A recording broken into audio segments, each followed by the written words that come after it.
sit with Roy Edwards of Nemasket Kayak. His company rents kayaks and stand-up paddle boards, also gives kayak and stand-up board paddling lessons here at Onset Beach and also at their location on Tahonnet Pond, both of them in Wareham. But before you show us some of the basics of stand-up paddleboarding, Roy, why don't you tell us a little bit about what makes Wareham such a great paddling destination? Wareham is such a great place because you have 54 miles of coastline to paddle. I've been here, this is my second year in Onset, my first year in Wareham, but I've been doing this as an outfitter for 18 plus years. We network tours out here. We do a daily tour in Onset Bay.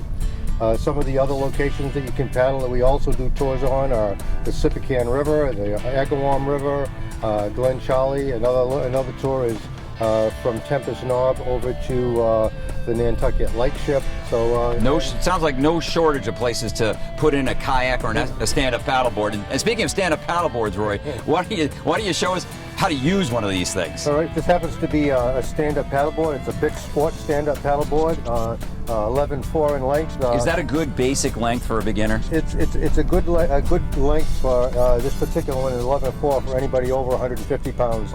150 pounds and under. A similar board, but it's 10.4 in length. This is a blade. This is the throat of the paddle. This is your shaft, and this is a grip. Okay. You always want to make sure that the blade is in the water up to the throat. That's key. And stand-up paddleboards are all about balance and trim. You want to make sure that you do the same thing on one side that you do on the other, and that's going to propel the stand-up paddleboard straight.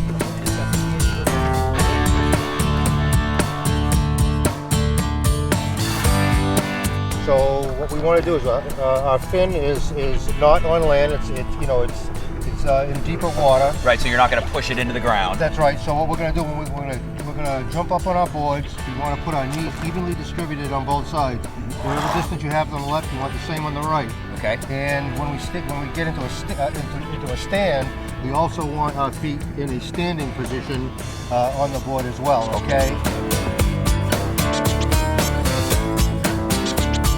Well, thanks a lot, Roy, for walking us through some basics of stand-up paddleboarding and telling us a little bit about Wareham and all the great opportunities here. You can learn more about paddling opportunities in Buzzards Bay by going to savebuzzardsbay.org and clicking on Discover Your Bay. I'm Tom Richardson for Discover Buzzards Bay.